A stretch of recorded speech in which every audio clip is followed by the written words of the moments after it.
Closer. He's going to play Corki. He's going to do it.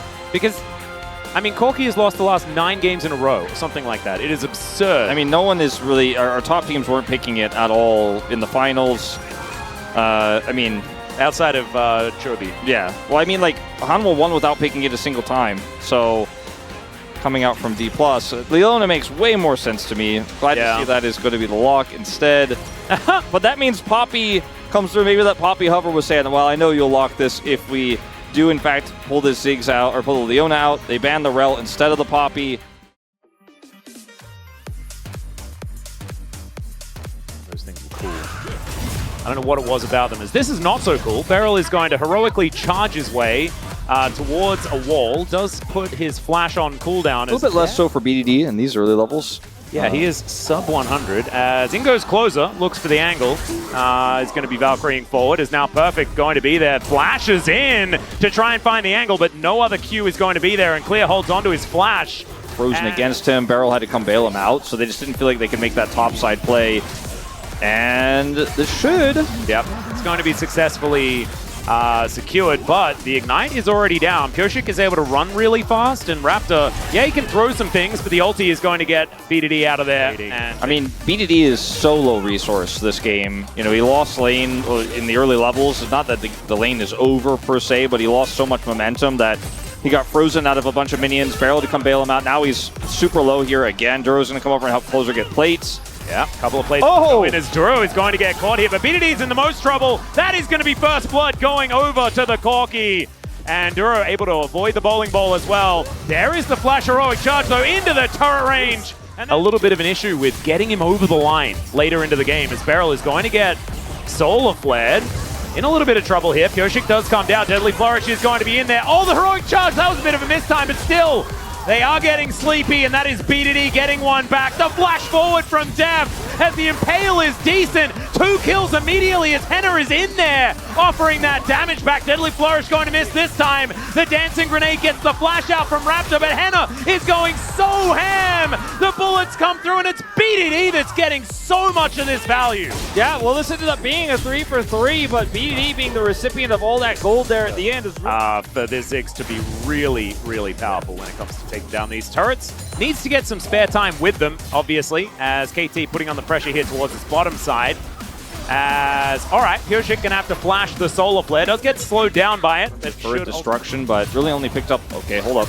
Yep, that's a flash forward. Steadfast presence is good. Watch out, Eep earlier on. Theoretically, that could find an angle. It's pretty good for Yone. Yeah. And it's okay for Cassante because it's very difficult to kill him. He goes sub 50% health. Those resistances are going to make him frustrating to deal with. To a certain extent, same is true of the Skarner and the Renekton, but, you know, I mean, like, it's not horrible, but it's definitely not the highest value, and it's a trade 1-1, so I think we're going to see a lot more topside focused plays like we are now.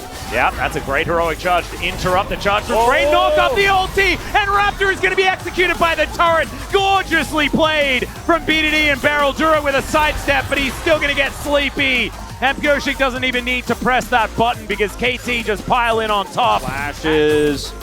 Unfortunately, Raptor's flash is coming up just now as Perfect's going to come down here and try to prevent some of these plates from coming over as Closer TP's in. Yeah, wanting to deal with the wave more than anything. But this is, you know, it's going to be enough to let the turret do the real heavy lifting. Oh, over the wall goes Bdd. He's playing so aggressively this game as Duro just trying to run his way out the Mega Cone. He wants to get there, but he's not going to be able to. It's Beryl that finishes him off. He had flash, you might get out of there.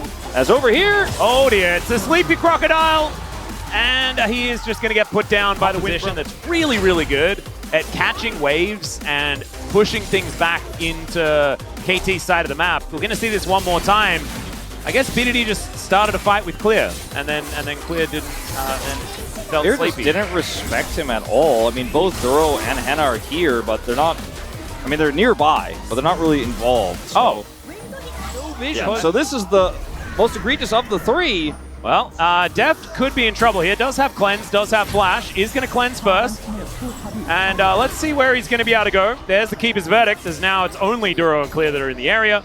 Wasn't quite there. And, you know, this Dragon has started up here. Fairly low value. Beryl has a lot of buddies. As the flash forward, Beryl's going to have to flash in answer as now Bdd's in once again. Another deadly flourish. Duro gonna get caught by the ultimate. The snapback comes in. Can he dodge? No, he can't, because Deft has a laser sight today. And now Raptor is running the wrong direction. Pyoshik gonna be able to grab that kill on his opposite number. The teleport to the top side, and KT, they're running away with it again. So let's see what happened to... No way.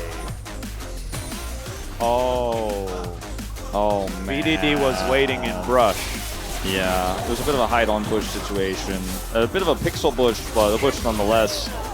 Okay, well, they're just feeding over so many kills to KT that now the gold's even.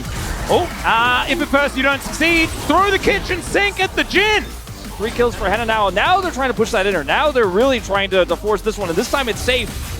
Well, Beryl looking for an angle here. Duro just happily tanking things up. Good double knockup, though. The ulti's in there from Bdd. He snaps all the way back. The Impale does come in onto Pyoshik, but he's spinning around. That's the bouncing bomb, and that's going to get there. Bdd still able to get a lot of work done, but they're losing so much health. The heroic charge is exactly that, but the flash is even better. Never mind, Bdd gets into that backline. There was 2 before, so I'm not entirely sure about it. Looked a bit sexy for a while. And they can see exactly what's going on. Shield of Daybreak onto Beryl, who is just happy to get in there with his Hex Splash. Mega Cone is up. The Baron is still going down. Are we just flipping? I mean, Bdd has to teleport to get on in here if they want to make something happen, and now the teleport is going to come on through. Curtains have been called now. Closer slowed up. Raptor as well, taking a bullet. Beryl actually holding on to the Baron, but it does finally reset as the Mega Inferno Bomb goes down. Beryl pretty happy to tank that one, I could imagine. And now they do not have Dragon Prio. Bdd is just ripping through this one. Yeah, perfect. Now coming on over. Deft, pretty good position here to keep himself safe. And Clear finally finds the wraparound. Beryl gets on in there. The flash forward from Duro. He finds the Solar Flame. The watch out heap is so good. And they split up the fight with the Keeper's Verdict. Beryl going down solo. He will fall, but it does not matter. KT will still win the fight. Yep, information comes in. Still, it's relatively slow. Beryl gets that control ward over. They know exactly what's going on. Mega Inferno Bomb on Pyoshik right now. And this is going to be a 50-50. Let's see who manages to get it. It's Pyoshik! Gets that smite off. The all-out comes through as Close is in so much trouble. Oh, it's the wrong time to take a nap, but he had no choice as the curtains are being called. But I honestly think the show was already over. Bowling ball comes down, and Beryl, he doesn't have flash, so he's not going to be able to get the flash heroic charge this time. But KT, I think they may have just broken open the game with that steal. I mean, Beryl, ulti through from Bdd.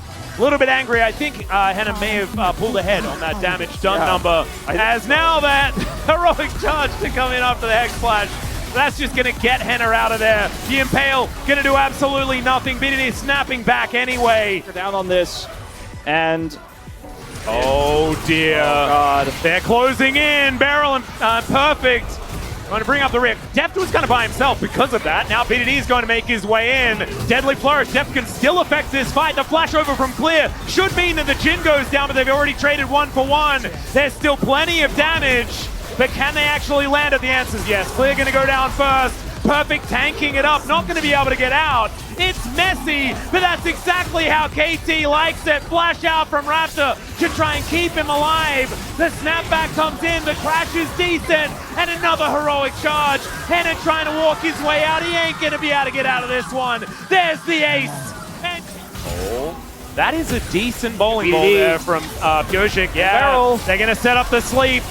Duro going to get woken up, but it is a bad dream, and it turns into reality. He is going to fall. It's a 1 for 1 as far as these supports are concerned, as Bdd not quite able to find the angle, but Clear, he can't get out of there. The pick-off from Perfect is so good onto Henna, and he's just executed by Bdd. He snaps back, and he's going to snap towards the deciding match for Worlds against T1. And if I was a T1 fan, I honestly wouldn't know how to feel, but this KT on this day today looked really, really good. If KT plays like this in these last 2 games, we'll forget about game 1 for the moment being.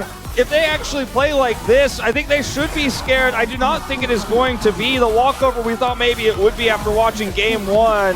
KT, we didn't know what their form was going to look like going into today, but now we have our answer. And Bdd this time